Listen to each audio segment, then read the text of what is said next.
Nice.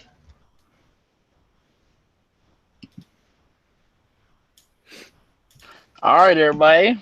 It's Wednesday night. Southbound and downtown. Ooh, technical difficulties. Now struggling with the intro, man. But we're gonna get through it. All right, Greg Barber, representing the Saints. How you doing, man? I'm doing good. How are you? I'm all right, man. And then we got David Harrison representing the Bucks tonight. How you doing, man? I'm good, Timo. How you been? I'm good, man. Glad to have you back with us. Appreciate it. Sorry I had to miss last week. Uh, yeah, man, it's fine. We missed you though. The show missed you. So we had some exciting games, including a divisional game that was played in this last week's schedule, man. But let's go ahead and start off with the Bucks. Personally, I want to just because that's the game I didn't watch. So what happened in that Rams Bucks game, man? um, it was kind of just more of the same for Buccaneers fans and the Buccaneers community. Just a team that at the end of the day just couldn't get it together to pull off the victory. Special team struggles, defensive secondary struggles. Jameis picked up the offense, did what he could with what he had. Charles Sims, an honorable effort replacing the injured Doug Martin. Vincent Jackson showed up more than he had any time during the rest of the year, the first 2 weeks. And Adam Humphries really showing why he's the third receiver on that offense. But at the end of the day, too many plays given up by the secondary. Not enough going on up front, and the special teams just killed it. That's what I wanted to ask about because you know what I'm saying? Like I said, I didn't watch the game. I've seen a couple of the highlights, but I was just wondering how Case Keenum went from the Rams, before that, they put up, 9 points all year? Yeah, they hadn't had a touchdown all season, and then he And then found they the had, ball there. 37 at that? The game was, 37-32? Yeah, 37-32. So I guess he was waiting to get all of his touchdowns down in Florida. I mean, he But had a couple. I He would had, have. he had an easy one in that first touchdown. yeah, I mean the first one, the Tavon Austin touchdown, it just kills you, to see something like that happen. And Mhm. it's unfortunate because Keith Tandy was kind of a fan favorite in there at the end of the last year. It really brought a lot of energy to the defense to kind of revitalize the defense. Even though they still went out on a 4-game losing streak, the defense definitely looked like it was kind of on an uptick, even without Quan Alexander there in the last quarter of the season. But then for him to just kind of, you really can't justify anything that happened on that play. And then for Tavon, to watch Tavon Austin just walk into the end zone on your home field is just, it's unforgivable.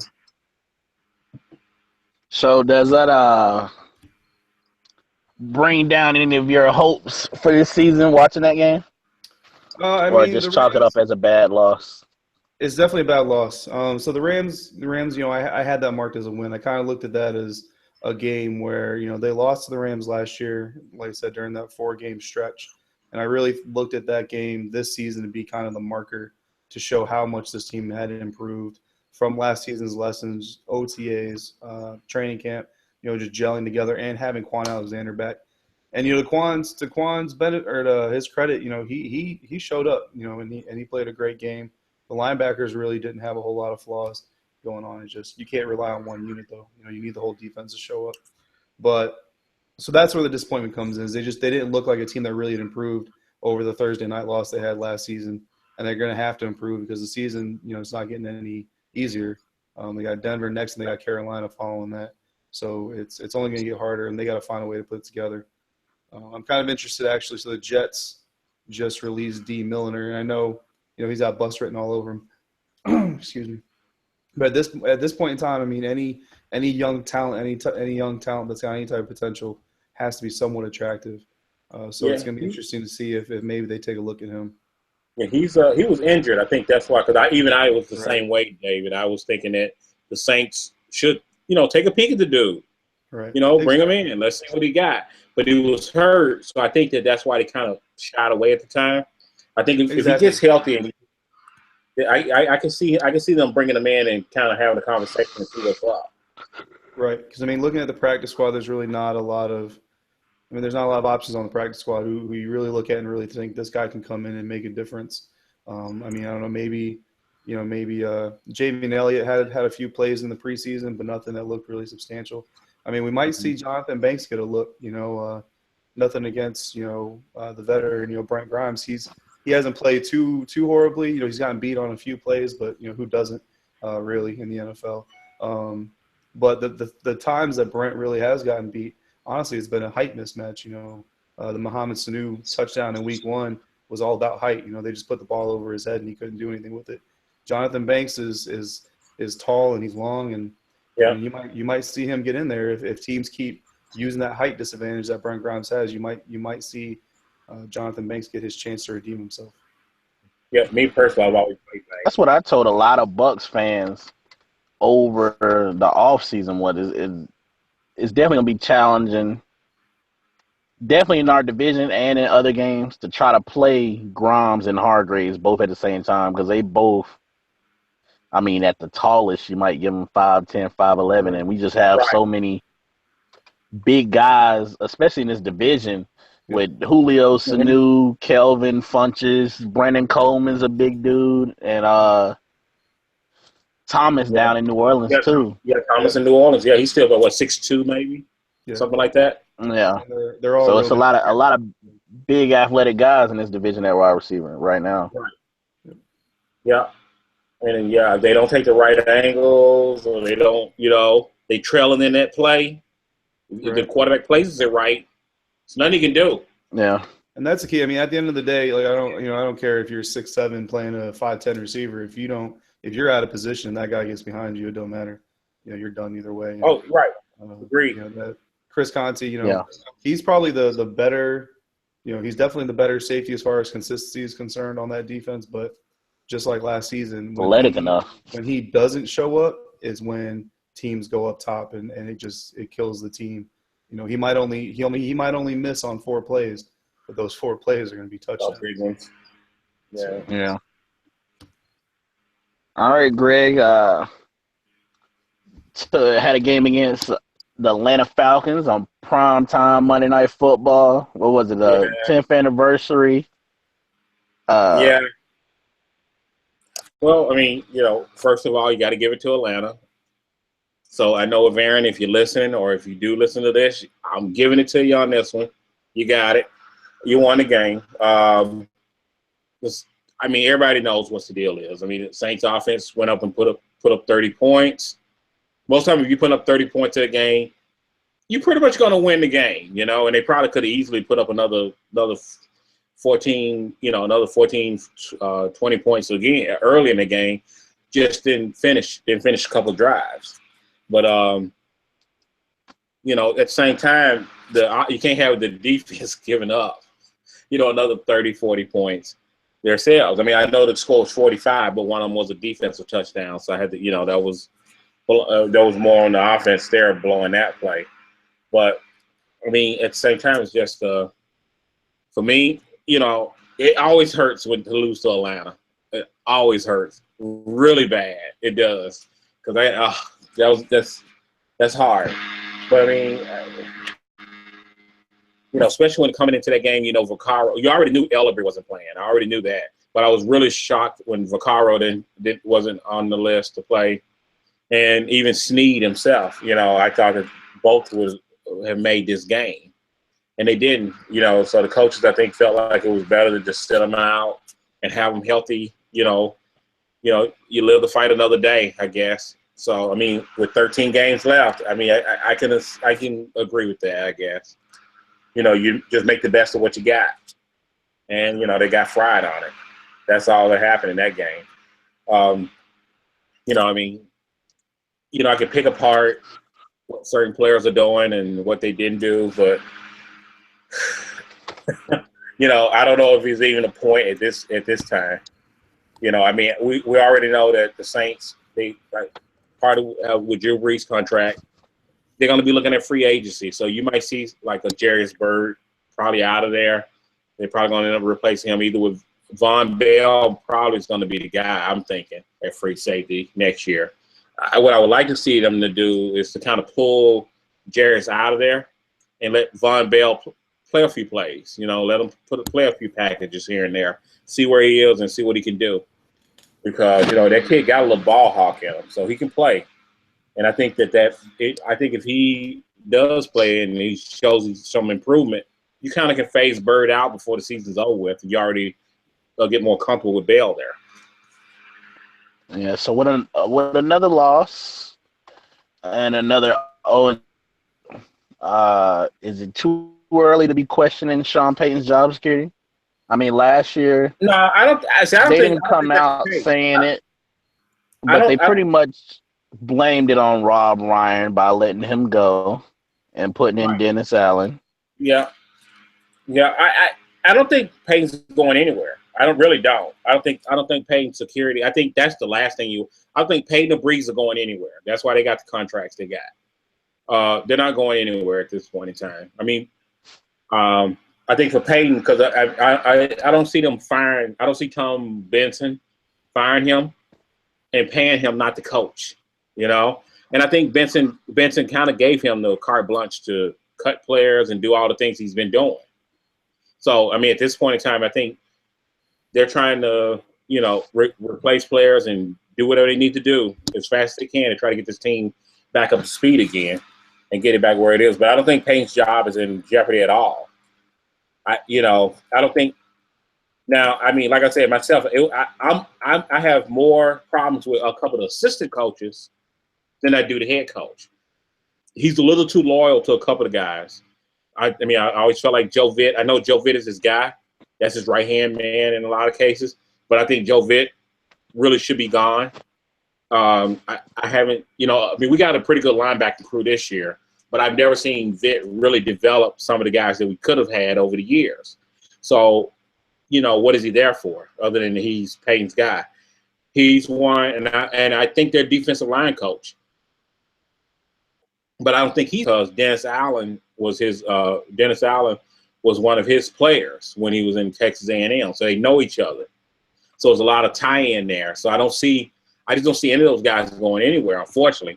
And even Greg McMahon, the special teams guy, that's another one. You know, so myself, I would like to see a couple of the assistant coaches them upgrade and get a little bit better. A couple of better assistant coaches. They got some other ones that are doing pretty well. Are going to be fine, but they got a couple of them there that I think that it's about time for them to go, and they're long overdue. And I'm not the only Saints fan who's ever said this. If you go in there, they're always going to complain about Joe Vitt. They're always going to complain about was it Bill Davis, the line coach. They're going to always complain about him, and they definitely complain about this special teams coach McMahon. So you know, I mean, those are the three guys that they probably most time take target at. I mean, my whole thing is how many years in a row can you throw everybody else up under the bus and not put it on Sean Payton? Well, I don't think they're not putting it on him. That's the thing. I mean, just because he's not getting fired doesn't mean that they're not saying it's not on him. I think he knows it's on him. That's why he is putting people under the bus to a point. But it is what it is, you know. I don't like I said. I mean, I don't look at him as nearly as big a problem as. I mean, there's some things he could definitely do better. Don't get me wrong. There's some things I would like to see him do better.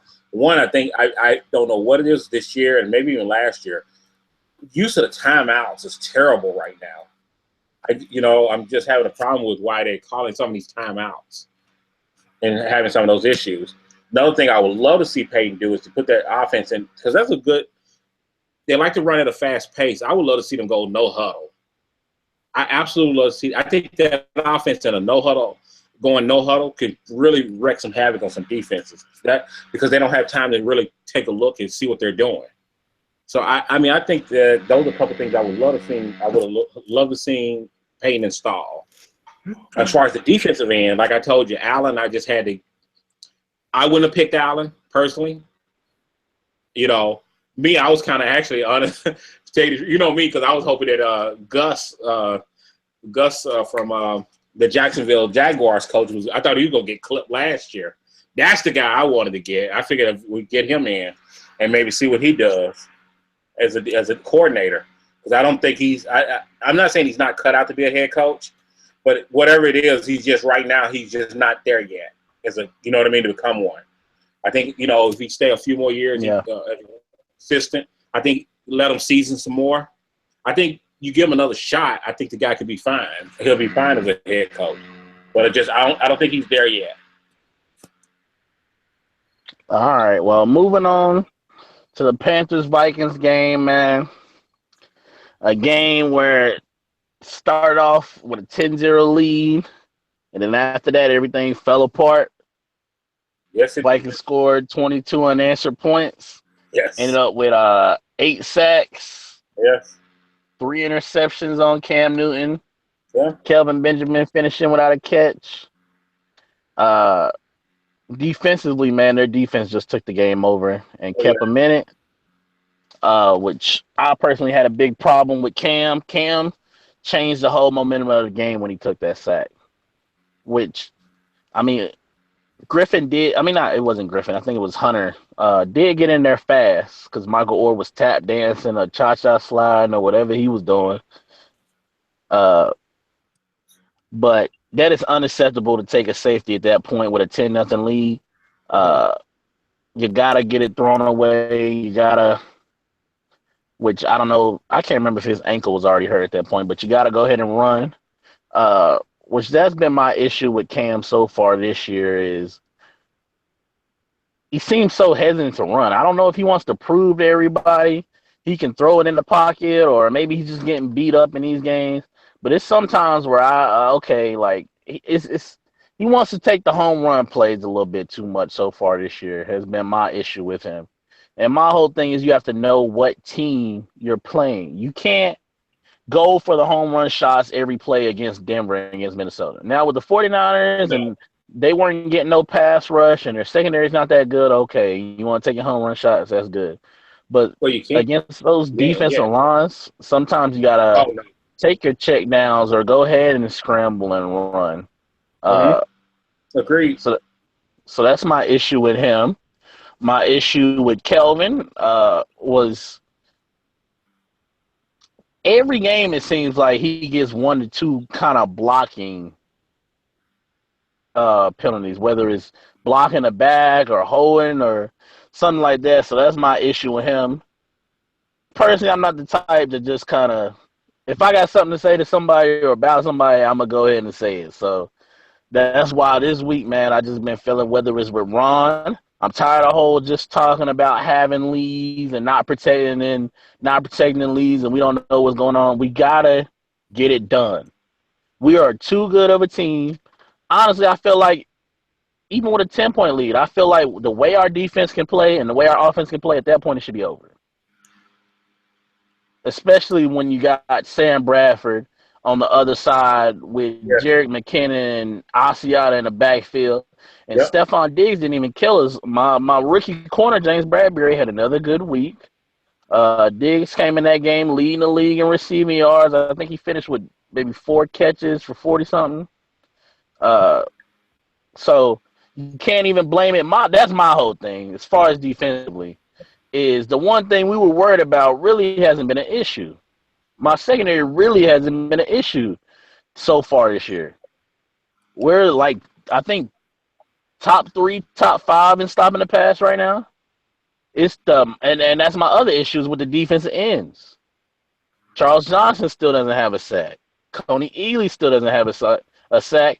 And Kawan Short, what did he want? 17 million, 19 million a year? Where have you been, sir? So, I mean, I got some issues with this team right now. Could it be a little bit of that Super Bowl hangover, a little bit of that loss hanging on them a little bit right now for at least a few games? I still think that a part of that, because it happens to a lot of teams. You get that loss like that, especially with them because they were rolling so hard in that season last year. And pretty much almost everybody thought that they win that game, except for me. But I won't even give them that excuse because how long have we been talking about not protecting leads? We've been talking about it since we was winning. I mean, I can think of at least 4 to 5 games last year that was like that. The Colts game, the Packers game, the second, the game against y'all, the Giants game. So it's not a new issue. Right, but they found a way to in those games. They found a way to close them out. This Yeah, year, and then as far as the pass rush, they're I not mean, quite doing that.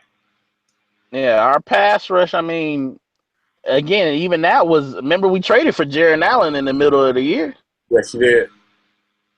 so it's issues that are still issues. But the difference is you're playing against Denver in the regular season. You're playing against Minnesota, who has a defense right now that I think Denver and Minnesota is 1-2 in sacks right now. I can believe it. I mean, Zimmer's a hell of a coach anyway. I think he was long overdue for a head coaching job. So I mean, Yeah, I think of Zimmer as the defensive version of Bruce Arians, somebody who probably should have got their probably. shot a Oh long God, time yeah, ago. I can agree with that. I can agree Who with that. What was long overdue? who has yeah, who Yeah, has a mind agreed. of players, coaches, and they Mm-hmm. probably should have had their chance a long time ago, but they're Oh yeah, doing the most with it right now. yeah. Because I was kind of rooting for both of those guys, especially Zimmer. I was definitely because I remember his time with Dallas. He was a pretty good coordinator then, and pretty much everywhere he went, I thought he always had a pretty solid defense everywhere he went. And I felt like the guy, and even with Cincinnati, and think about how good those defenses were when he was there. Yeah, And and I just thought he was long overdue for getting a job. I don't know why. I can't explain it, but so in a way, it's like it's scary because I mean, that dude probably going to come up with a ring somewhere along the line in his coaching career. I think as a head coach, I think that's very possible. But at the same time, it's yeah, kind of feels good. It's kind of good to see the guy succeed and do well, and so for him, like I said, it's an overdue situation. So, but that defense is hell. I really took a good look at that defense while I was watching this with you guys. And I'm like, holy crap, they serious. They for real. They are for real. yeah. So that's I'm not gonna keep harping on our loss or No, you throwing can't. You can't. expressing my anger No, on people. So let's go pick ahead and yourself look up and get back out towards there. this week. Uh, David, y'all got Denver this week, don't y'all? Yes, sir. So I guess what would be your three keys to trying to win this game versus Denver? So 3 keys against Denver. Obviously, it's got to be secondary. That secondary's gotta stop the suddenly dangerous. What's his name? Trevor Simeon. I know his last Yeah, name Simeon. They got to stop him. Apparently, all of a sudden, he's not such a bad quarterback. John Elway must have obviously known something that the rest of us didn't. But that's got to be the key. I mean, Demaryius Thomas, Emmanuel Sanders. If those guys get going, it's over early and it's over fast. There's nothing they can do about that. The running game has to get off the ground, and that's going to be really hard, especially with Doug Martin missing another week. Charles Sims just doesn't have the ability to attack the line of scrimmage the way that Martin does, and that Right. Broncos defense is not going to make it easy to get outside. But they've got to find a way to get it going. I don't know if Jacquizz Rodgers, like he's better between the tackles than a lot of people give him credit for. I know that during the Fox broadcast, I know you said you didn't watch the game, but during the Fox broadcast, they were actually talking about that how he's kind of an underrated weapon between the tackles. Mm-hmm. So maybe they get him more involved to do that. But they got to hold the ball. They got to control the clock. And Vincent Jackson just has to continue to show up because if that secondary can lock down on Mike Evans, then he's got to show up. Adam Humphries, like I said, he's done great this season so far. Game 3 was actually better than Game 2. Kind of a overshadowed benefit there with the losses, but he's really picked up his game this year. But even him, against that defense, he's not going to be able to turn those 3-yard slants into 11-yard runs, and so they can't rely on that. And then I know you only said 3, but Jameis Winston, he's got to secure the ball. 2 games in a row, he's lost a fumble because he held the ball too long in the pocket, and then on the cockback got knocked out of his hand. He can't do that. He's still young, but he's old enough to know that he can't do that. And against this defense, he's got to get the ball out on time, or he's got to take off and run. He's not Cam Newton, but he can run better than Drew Brees. So he's got to take advantage of whatever he does get and keep the ball secure and not make any dumb decisions. Yeah, which I was talking to a friend of the show, RTP, who's a Bucks fan, and this is what I threw out there as far as Winston fumbling. Do you think part of why he loses fumbles on his windup is the whole fact of he played baseball? I mean, maybe. I mean, his windup, is his football windup is obviously like it's very similar to a baseball windup, and that was a lot of the knock on Tim Tebow. I mean, Winston definitely gets through the motion faster than Tebow did. Yes. But that ball comes out there. I mean, that ball comes out about 2 feet behind his head before he gets rid of it. And defenders study film. They know that they're smart. Guys like Von Miller. I mean, he is gonna. He'll be he'll be coming after that ball. Oh yeah, he's gonna rush the edge there. I mean, they got young tackles. They have some less than stellar tackles. And he's gonna take advantage. And he's gonna push around the pocket, and he may not even get into the middle of the line there.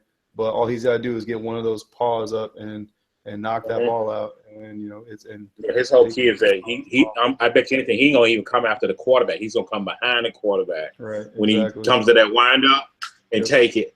Because Miller, that's what Miller's always after the ball. He screw the quarterback. He really don't care. Right, and then as soon as those tackles cheat outside, outside, he's gonna hit him with a move, get back inside him, and just it's lights out. Yeah, and that's what I tell everybody, man.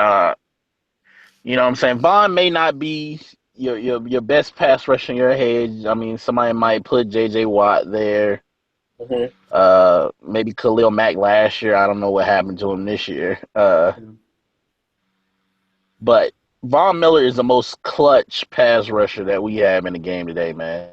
Oh, he does. It seems like anytime it's on third down or at the end of a game when they need a turnover, Von Miller's showing up.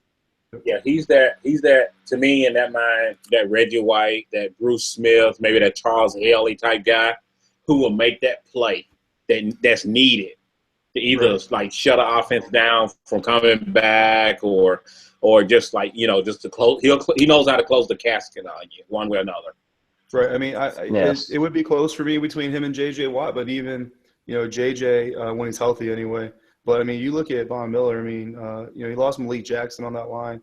Derek Wolfe has been fighting injuries, and he's still. I mean, he's not slowing down. A minute, and those offensive lines are game planning against him specifically, and he's still causing problems. So I just think would definitely put him up top. Yeah, Watt goes for the quarterback. I think Vaughn goes for the turnovers. That's the difference. Vaughn produces turnovers compared to with the level Trevor Simeon's been playing at. Do y'all think right now that we're seeing a better Denver team than we were last year? Yes, I do. Because I don't think that offense last year didn't do anything. The offense last year just was predicated on don't lose the game, and kind of reminded me of the Ravens. When they won the Super Bowl, a lot of people forget Trent Dilfer is a Super Bowl winning quarterback. I mean, the Bucks too. The Bucks in their Super Bowl was kind of that same deal. Exactly. Same thing. Yeah. And I think it's a smart play to make when you have one of the best defenses, if not the best defense in the NFL. Yeah. Well, I mean, all he got to do is hand it off, throw safe passes, check down if he has to. Don't try. He ain't got the arm for risky throws. Don't try. I think they opened up a little bit more just because Kubiak is getting to run his offense. You know what I'm saying? Right. With Peyton in there, is a mixture of what Peyton likes to do, right, and what Kubiak likes to do, and then now with Simeon, a young guy, it's just totally Kubiak's offense, and I think it's working pretty well right now. And C.J. Anderson to me looks better than he did most of last year. Yeah, agreed. But also, too, like and what you were saying, Simeon, because with Simeon, they give them certain packages per game, and they maybe just add a little bit more so it gets a little bit better, so they kind of can expand it as the season goes. And maybe by the end of the season, you might see a pretty potent offense. Could be, I mean, they're what, top 5 in offense right now, aren't they? Yeah, they're pretty good now. But I'm just saying, you might see another level that you didn't think was there. Right. That's what I mean. Like you said, C.J. Anderson, he's a huge surprise for me because honestly, I had a little bit of it was an internal prediction. I didn't really publish it or nothing, but I had a little prediction in my head that Devontae Booker would be the starting running back in Denver. by week I 4. did too. But he I showed even up. So I drafted Devontae Booker on one of my fantasy teams because I thought he was gonna show up. But once yeah, he fumbled against us, they sort of gave up on him. Yeah, but yep. We always said, don't lose the freaking game. So you sit over there and you think about what you did for 6 weeks. Yeah. Greg, at least in Drew Brees' mind, his return to San Diego finally. I think this is his first time, isn't it? Yeah, I think it's his first time. I think it is actually his first. If I remember right, it is his first time since he signed with New Orleans 10 11 years ago. Yeah. So I was seeing him talking about how ready he is to go back to San Diego, which I don't think it'll happen with Breeze, but I think with a lesser quarterback, that could make them force plays and maybe do some things they wouldn't normally do. But I don't think you'll have that problem with Breeze, man. I think he's too good for that. Yeah. But what are your 3 keys to the game playing San Diego? Defense. Number one is defense. The fact that they can play, if they can play anywhere close to what they played against the Giants, you know what I mean, where they can kind of just slow them down enough, you know what I mean, and get them off the field, get a turnover here and there. So, I mean, you know, just playing solid defense. So I guess you could say basic defense, third down defense, get them off the damn field, and turnovers. That's it. You do that, I think the offense can take care of itself as far as with the San Diego defense. I think Breeze he'll kind of enjoy trying to carve them up a little bit.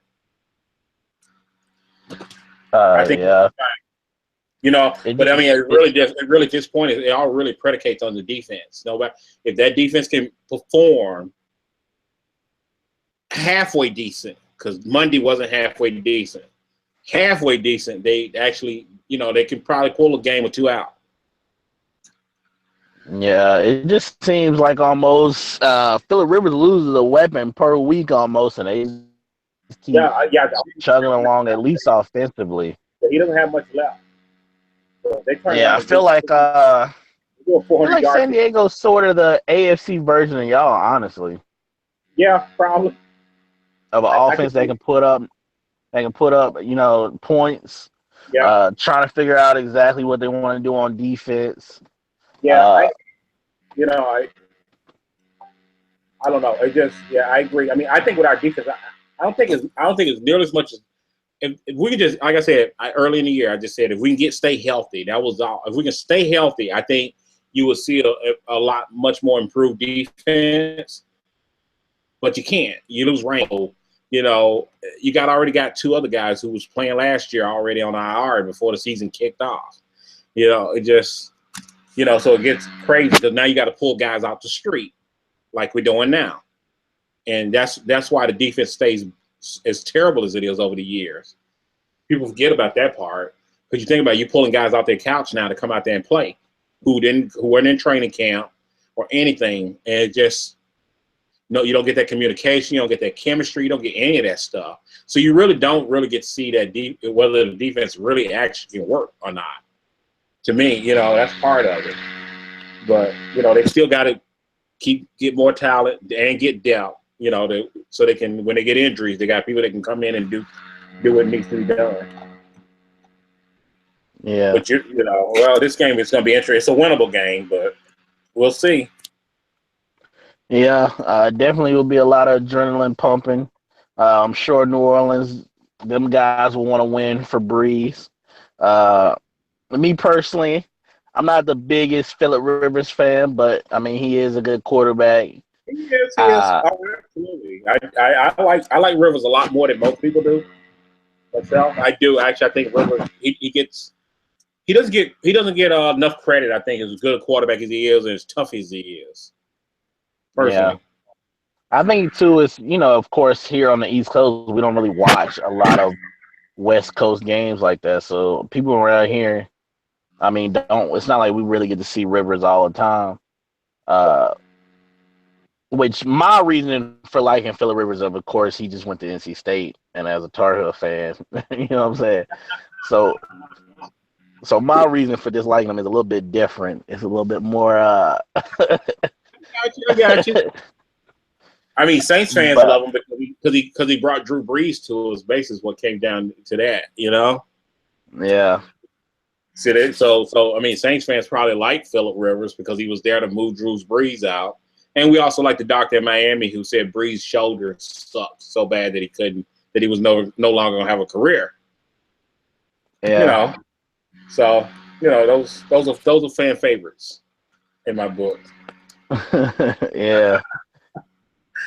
But yeah, so I mean, like I said, will they win the game? I hope so. I mean, like, shit, I don't know what to tell you. I really don't because that defense scares the crap out of me right now. It really does. I just I don't know what's going to show up. Yeah, I think with San Diego with Melvin Gordon, turning on, and I mean even without the weapons that they don't have in San Diego, I think Travis Benjamin is going to be a big matchup problem for the Saints defense if they can't, contain him. I mean, right. he's got the potential to burn them all day if they can't. Yeah, Travis Benjamin is really fast. Yeah, agreed. Which Melvin, that's another reason why I'm not the biggest San Diego fan. Me and Melvin Gordon don't see eye to eye, man. I took Melvin Gordon on almost every fantasy team I had last year, thinking on ball out. Pretty much what Zeke is this year, I thought Melvin Gordon was going to be. And Melvin Gordon didn't do squat last year. No, he didn't. Nope. Even his own shirt. Yeah, but moving on from that, my Panthers have a division game with the Atlanta Falcons. I mean, it would have been nice to have a Falcons fan to talk about the game, but as we can see, they all got scared. Nah, I'm just playing. I ain't gonna do it like that.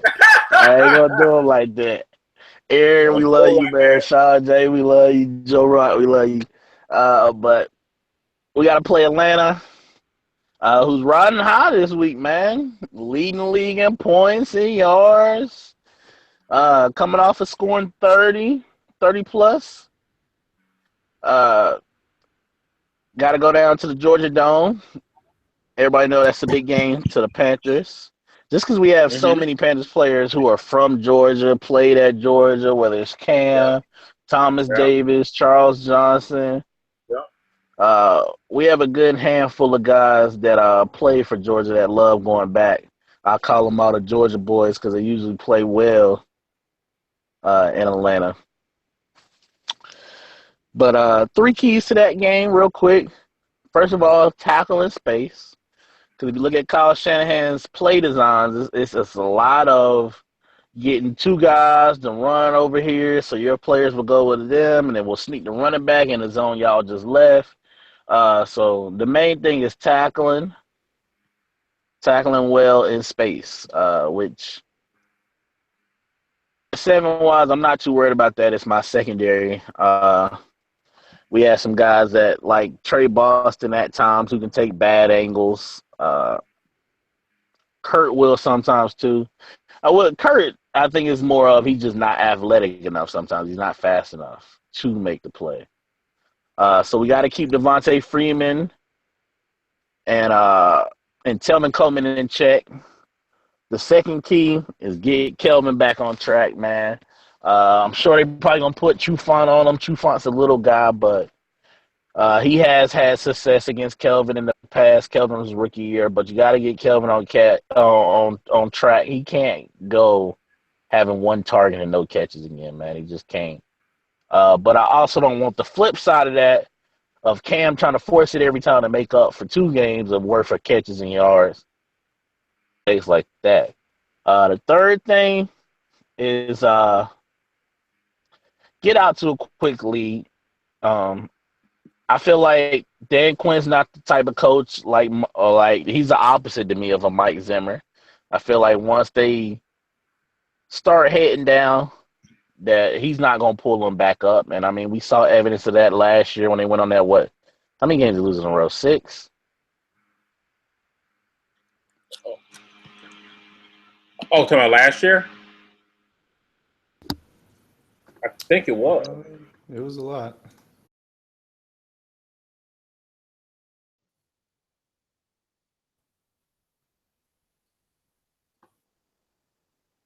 Now I'm having technical difficulties. But what was I saying? I don't think Dan Quinn is that type of coach, honestly. So I feel like if we get out there started, I feel like Matt Ryan also is not that guy to pull his team back up out of their depths. So the biggest thing is getting a quick start and keeping the foot on their neck. That's my three keys to the game. Uh, other than that, Gray, do you have a question for anybody in the division?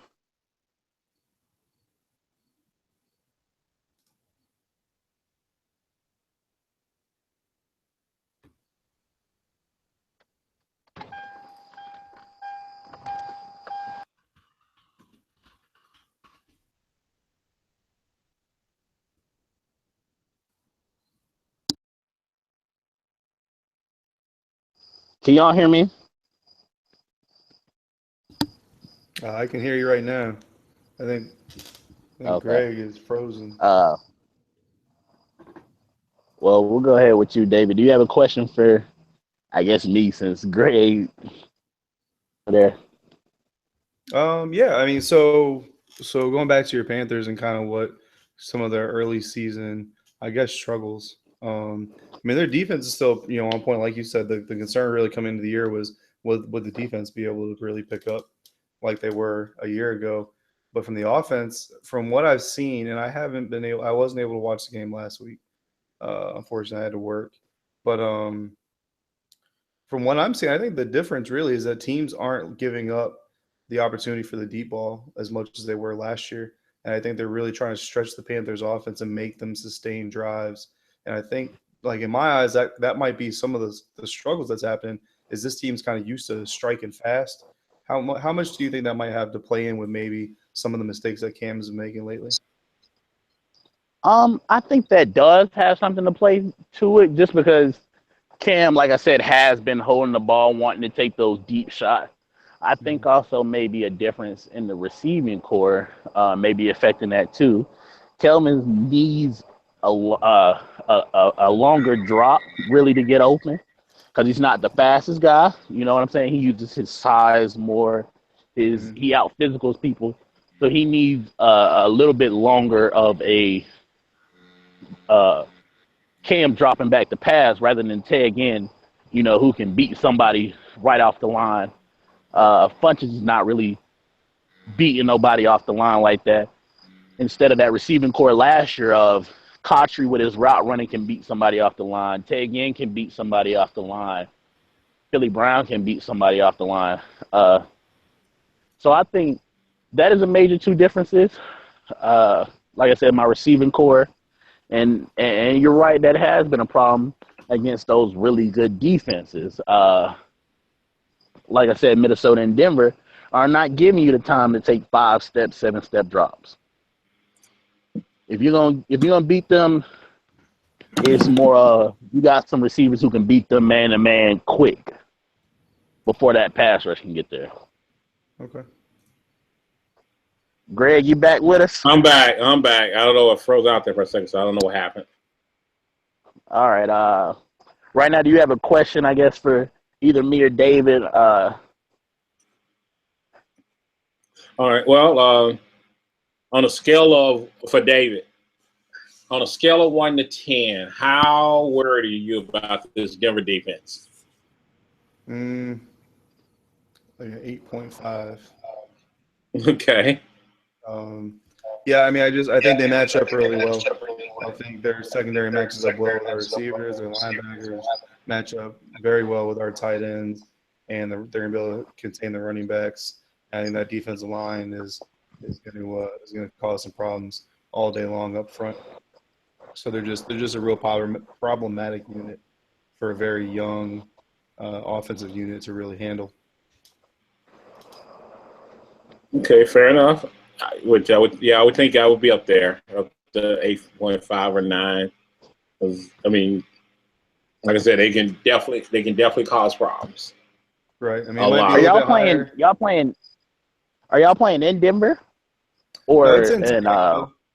Okay. It's in Tampa, so that's why maybe it's not a 9 or 9.5. Is I'm kind of hoping that Dirk is really kind of Yeah, you don't focusing have to with go to that Jameis mile on high air. getting rid of the ball fast, exactly, and not having to go to Denver and lose all that oxygen after playing down by the beach. So I think that's why it's an 8.5, but it's still, I mean, it's definitely up there. Yeah, I don't know. Me personally, maybe it's because the atmosphere or the lack of winning of games lately. But I don't know if really Raymond James has that home field advantage really for Tampa. No, I mean it's not as significant as it once was, and it's not as significant as it should be. But Bucks fans have been so frustrated for so long. I mean, after the team won the Super Bowl, it was just a steady decline from there. And, coach after coach after coach, quarterback after quarterback after quarterback, and it's just it's very frustrating. And the team, when you live in an environment like where they're playing it, and there's so many things you could be doing on a Sunday afternoon, you got to put a product in front of the fans that's going to make them want to do your thing instead of the other thing. And that's just what hasn't been happening over the last few years. Right. Yeah, and I feel like that's why y'all need this game, honestly, because I feel like Jameis is trying to change the atmosphere. He is trying to make your team, your fan base, Tampa Bay area into believers. Right. But to not see that product on the field, I think would definitely bring down some of that momentum. I think because like last year when they were in the playoff run, I think he had Tampa Bay believing in him, believing in the youth movement of that y'all were on the up and coming, and that's part of what got a lot of people hype about y'all this year.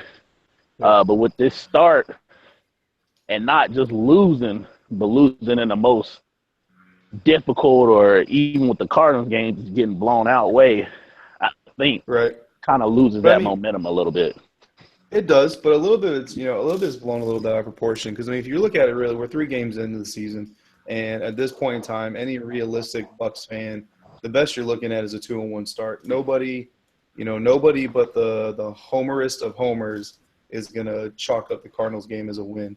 The way they lost obviously wasn't what you wanted, but it's a loss is a loss. It doesn't matter if it's by 33 points or 333 points. It's still one loss. So really, this team is only 1 game behind schedule if you look at it realistically. But some of the things that have caused that is what's problematic and what's worrisome.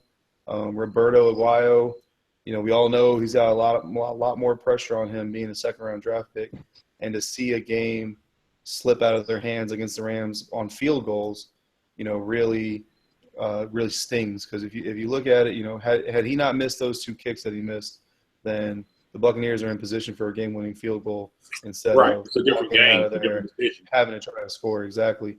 But if you look at it, I mean, they're really not that far off of where everybody expected them to be. It's just the manner that they've gotten there is what's worrisome. If they can pull off one of these wins against the Broncos or the Panthers, and they go into the bye at 2-3 or even 3-3 if we get really lucky, then I mean they've got very winnable contests against the Niners, Raiders, Falcons, and Bears coming off the bye. I mean they could feasibly pull off a 4-game win streak in there. I'd say they're going to, but all those games are winnable games, and that could get things right back on track. So the team's not far off schedule. Fans just got to be patient, and I think the players are looking to prove to the fans that they have a reason to cheer. How patient do you think the fans are going to be with Aguayo? I'm sorry. Yeah, to be there. They're not. They already bought him in preseason. I laugh. I personally laugh because I'm like, y'all traded up for this dude. There's really nobody outside the front office that is happy with that pick. I'm not even sure the locker room is really happy with that pick, to be quite honest with you. Miko Grimes is not covering the Buccaneers on her podcast and on Twitter on purpose. Like she's intentionally boycotting covering her husband's team because she doesn't want the fan reaction she got in Miami. Was he fired again? I don't think she got him fired. I mean, the Dolphins, I watched her interview. Why he out of Miami. I watched her interview on it, and from what she was saying, I mean, maybe you don't believe her, but it seemed like she kind of took the bullet for that to get him out of Miami. She might have, but she made a point once, and I actually did a little bit of research after she said it because people say things in the heat of the moment and don't always have she's definitely closer to the source than anybody else than any of us are.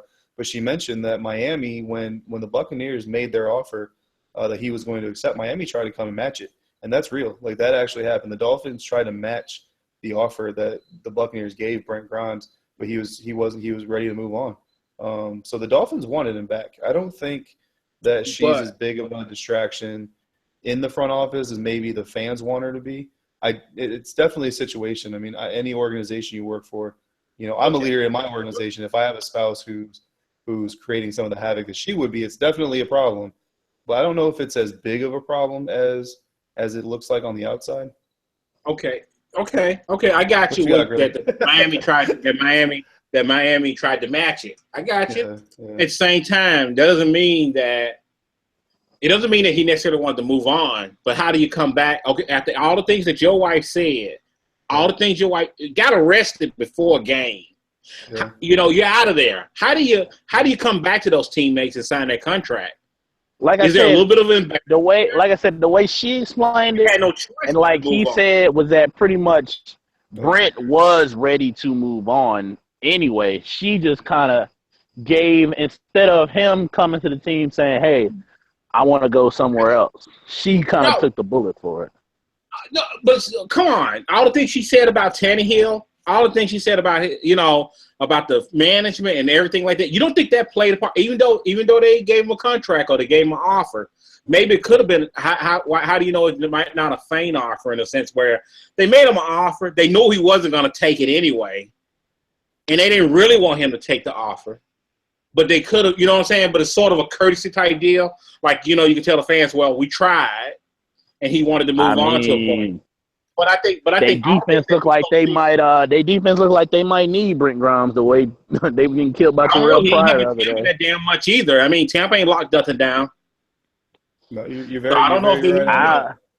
I think that a lot of it. I think for one, there's history there. I think Mike Smith and Dirk Cutter. They were in Atlanta with Brent and with Miko. Yeah, they were. I think there was some comfort there. They know her. They know her attitude. They know her spirit, and they're okay with it. So I think there's some comfort in coming to Tampa with that.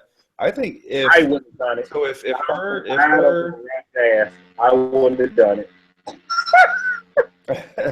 I think if her involvement in kind of his reputation had anything to do with it, I think it might have been more how the fans reacted with her, because Dolphins fans on the regular, they hate her. Yeah, they hate her. Some of them are throwing racial slurs at her.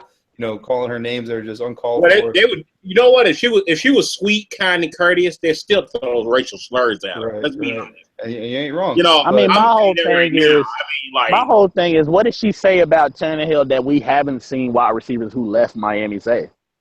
I get that. We've had Greg Jennings going out the door in Miami and throwing shots at Tannehill. We've had Mike Wallace throw his shots. But here it goes. My argument was, but none of that came from any of those players' wives.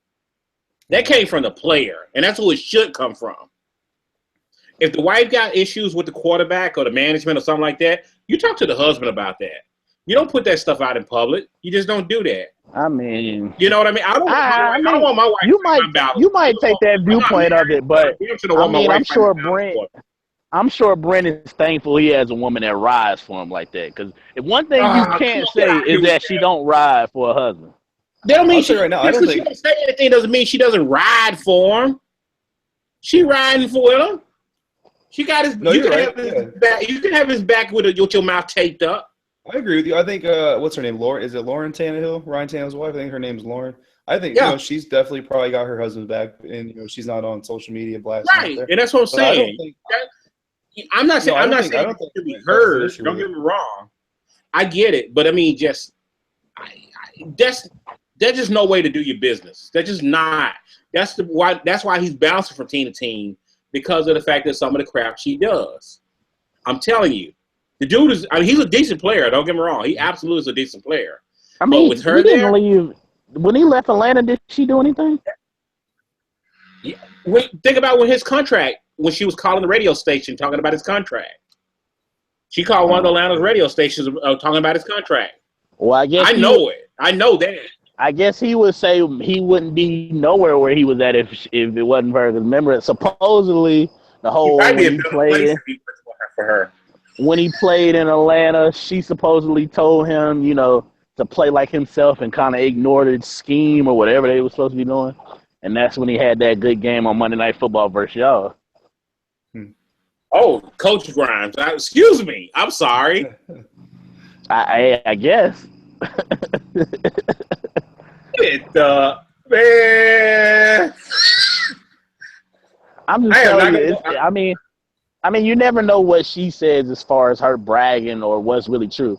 But the whole, like David said, the whole Miami tried to offer him the money anyway. So how bad could I have been? I'm not that saying was he was bad. true. Well, I and see, but at the same time, have you ever made an offer to somebody, even though you don't want them to take it, you know they're not going to take it, you know they shouldn't take it, because you just kind of doing it out of courtesy? Doesn't mean you want them there. Or you want him there. Definitely don't want her there. Not looking at their secondary. I mean, look how much money they gave Maxwell. I'm sure I would rather give Grimes, who's gonna be about the same, less money. Probably. I mean, they gave Maxwell what, 40 mil? I get it, but I get all that. But once again, his wife ain't chirping at the management, calling the management all kinds of names, and the quarterback all kinds of names. And I'm just saying, those things. As much as you guys try to like sugarcoat that, like that it ain't as bad, that's not cool to me. It's just not. I'm sorry. It's just not. I get it. I'm not saying that I necessarily agree. I'm not saying I agree with what she's doing. I'm just saying. Because I got a feeling it's going to come back and she's going to be. Let me tell you, you guys get on the loser streak. Watch her. She might be coming out to folks. I don't see her flipping on Jameis like that though. Just because you don't see it, don't mean it ain't coming. This is a woman we're talking about. I mean, we not going right there at the minute. Whatever she feels like it. Yeah, I mean, she's got it in her to say whatever she wants, and she's got the platform to do so. But she's kind of made it her mission to not enter into that kind of relationship with the Buccaneers fans.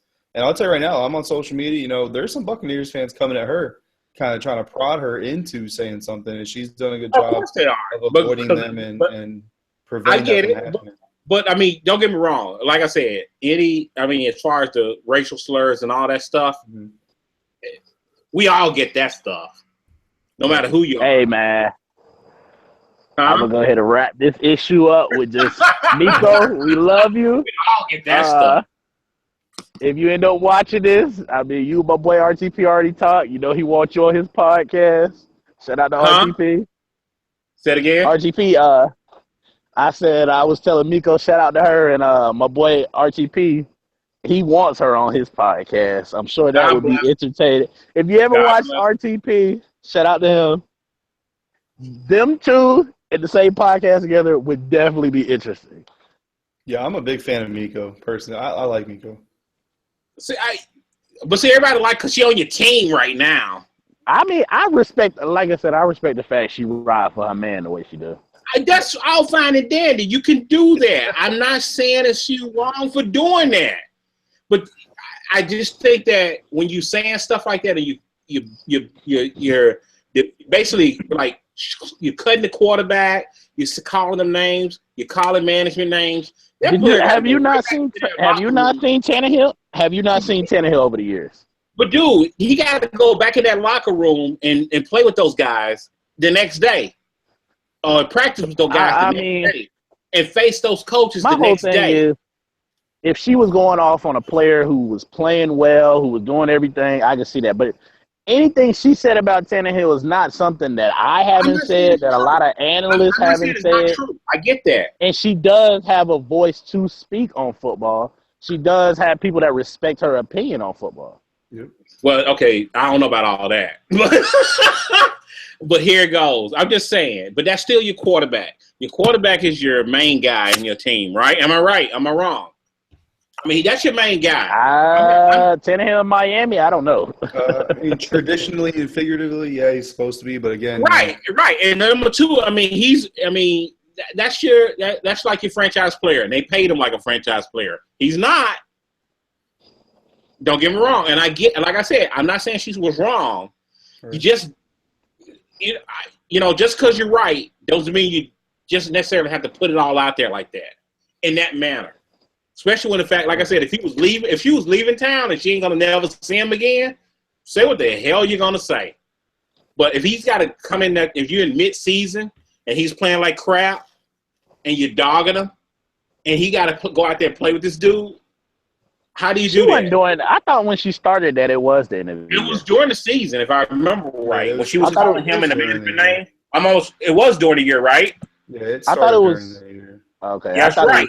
So that's what I'm saying. That's the part I'm saying. It's during the year. If she was like, if they're riding out of town and they packing up, and she want to call them some names and take some shots, go for it. I'm not gonna, that's not the way I would go about it, but I get it, But I'm just saying, if you're in week 9, week 10, week 11, and he has a 4 interception game, and you're dogging him on social media, the wife of the defensive back, that his teammate. Come on, man, you can't do that. That's what I'm saying. Though, I don't know. If you're an NFL quarterback, in my eyes, the words coming from a spouse of one of your teammates shouldn't be able to affect the play that you put on the field enough to really matter. Because I'm not saying it's anything that he plays, because he plays like crap if you're loving him. It doesn't matter. Right. That's not the point. It's just a matter that it's some bit like of solidarity. And if you got some issue, you settle those issues in the locker room and you get that done. You know what I mean? It shouldn't be going on Twitter. If I got an argument with my girlfriend or my wife, I'm not going to have it on Twitter. We always know what she feels like because she's more vocal about it. But I'm sure if she's saying shit like that, Brent wasn't like, oh, no, Tannehill's the best quarterback I ever seen. Well, I'm not saying he defending them. He probably right there telling her to type this crap. Type this, baby. Type this. We saw the whole Junior Gillette situation where Junior taking shots, but it's the girlfriend. And look what Karma's done to him. He ain't played a freaking down since he done that crap, did he?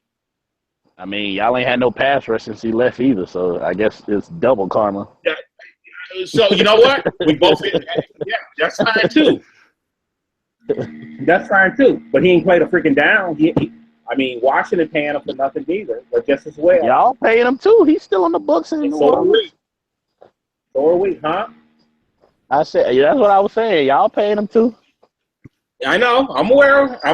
But I'm just saying, at the same time, I'm just saying, karma gets you with some crap, Y'all paying everybody, man. I'm getting dead money from the Saints too. Well, enjoy while you can. When it's over. But let's go ahead and at this point wrap up the show, man. We done got the Miko Grom. Shout out to Miko. We love you, man. Miko, you're a beautiful woman. That's all I'm gonna say. But David, go ahead and let everybody know where they can get up with you, man. So as always on Twitter at ADWDA11. You can find me on there most days. All of my Buccaneers writing goes up on thepewterplank.com.